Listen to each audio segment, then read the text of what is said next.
Setelah kerusuhan itu berakhir, Paulus mengundang para murid dan setelah menguatkan hati mereka, ia berpamitan dengan mereka dan pergi menuju ke Makedonia. Setelah ia menelusuri wilayah-wilayah di sana dan memberikan kepada mereka banyak nasihat, ia sampai di Yunani, dan di sana Paulus tinggal selama 3 bulan. Karena orang-orang Yahudi membuat persekongkolan untuk melawannya ketika ia hendak berlayar ke Syria, ia memutuskan untuk kembali lewat Makedonia.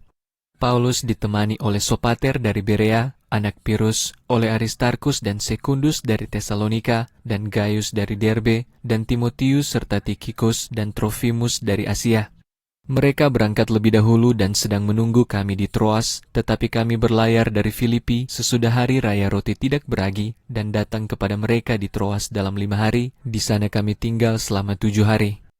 Pada hari pertama minggu itu, ketika kami sedang berkumpul bersama untuk memecahkan roti, Paulus berbicara kepada mereka karena bermaksud untuk berangkat pada hari berikutnya, dan ia memperpanjang pesannya sampai tengah malam. Ada banyak lampu di ruang atas, tetapi kami berkumpul. Dan di sana ada pemuda bernama Eutikus sedang duduk di jendela dan tenggelam dalam tidur yang lelap. Lalu sementara Paulus terus berbicara dalam waktu yang lama, ia semakin tenggelam dalam tidur dan jatuh dari lantai ketiga dan diangkat dalam keadaan sudah mati. Namun Paulus turun lalu merebahkan diri ke atasnya dan memeluknya serta berkata, "Jangan ribut karena nyawanya masih ada di dalam dia." Ketika Paulus kembali naik lalu memecah-mecahkan roti dan makan, ia berbicara kepada mereka dalam waktu yang lama sampai subuh. Setelah itu ia berangkat. Mereka membawa pemuda itu pulang dalam keadaan hidup dan merasa sangat terhibur. Namun, setelah pergi lebih dahulu ke kapal, kami berlayar ke Asos dengan maksud menjemput Paulus di sana karena ia sudah merencanakannya demikian. Ia sendiri bermaksud pergi ke sana dengan berjalan kaki. Dan ketika ia bertemu dengan kami di Asos, kami menjemputnya lalu pergi ke Metilene. Setelah berlayar dari sana, kami sampai pada keesokan harinya di Kios. Hari berikutnya, kami mendekati Samos, dan sehari kemudian kami sampai di Miletus. Sebab Paulus sudah memutuskan untuk berlayar melewati Efesus, supaya ia tidak menghabiskan waktu di Asia karena ia bergegas sampai di Yerusalem jika memungkinkan pada hari Pentakosta. Dari Miletus, Paulus mengutus orang ke Efesus dan menyuruh para penatua jemaat datang kepadanya.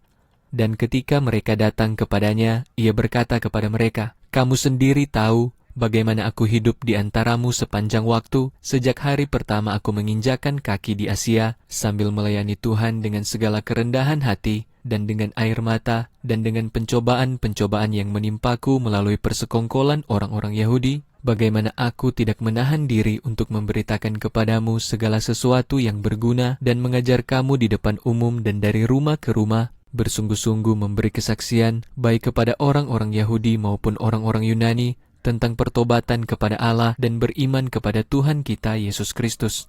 Dan sekarang lihatlah, dengan diikat oleh Roh, aku sedang berjalan dalam perjalananku ke Yerusalem tanpa tahu apa yang akan terjadi kepadaku di sana, kecuali bahwa Roh Kudus bersaksi dengan sungguh-sungguh di setiap kota kepadaku bahwa penjara dan siksaan telah menungguku. Namun aku tidak menganggap hidupku berharga bagi diriku sendiri sehingga aku dapat menyelesaikan tugasku dan pelayanan yang aku terima dari Tuhan Yesus, yaitu untuk bersaksi dengan sungguh-sungguh tentang Injil anugerah Allah. Dan sekarang lihatlah, aku tahu bahwa tidak ada di antaramu yang kepadamu aku berkeliling memberitakan kerajaan akan melihat wajahku lagi. Karena itu, aku bersaksi kepadamu hari ini bahwa aku tidak bersalah atas darahmu semua.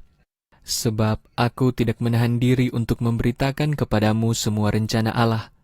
Jagalah dirimu sendiri dan semua kawanan, yang atasnya Roh Kudus telah menjadikanmu pengawas untuk menggembalakan jemaat Allah yang telah ia peroleh dengan darahnya sendiri. Aku tahu bahwa setelah keberangkatanku, serigala-serigala buas akan datang di antara kamu, tidak menyayangkan kawanan itu. Dan dari antara kamu sendiri akan bangkit orang-orang yang berbicara tentang hal-hal menyesatkan untuk menarik murid-murid dari mereka. Oleh karena itu, berjaga-jagalah, sambil mengingat bahwa siang dan malam selama 3 tahun, aku tidak berhenti memperingatkan kamu masing-masing dengan air mata. Dan sekarang aku menyerahkan kamu kepada Tuhan dan kepada firman anugerahnya yang sanggup membangunmu dan memberikanmu warisan di antara semua orang yang dikuduskan. Aku tidak menginginkan perak atau emas atau pakaian siapapun. Kamu sendiri tahu bahwa tangan ini melayani keperluanku dan mereka yang bersama-sama dengan aku. Dalam segala hal, aku telah menunjukkan kepadamu bahwa dengan bekerja keras seperti cara ini, kita harus menolong yang lemah dan mengingat perkataan Tuhan Yesus bahwa Ia sendiri berkata, lebih berbahagia memberi daripada menerima. Dan ketika Ia sudah mengatakan hal-hal itu, Ia berlutut dan berdoa bersama mereka semua. Lalu ada banyak tangisan di antara mereka semua, dan mereka memeluk leher Paulus serta menciumnya. Mereka sangat bersedih, terutama karena kata-kata yang ia katakan bahwa mereka tidak akan melihat wajahnya lagi. Lalu mereka menemani Paulus ke kapal.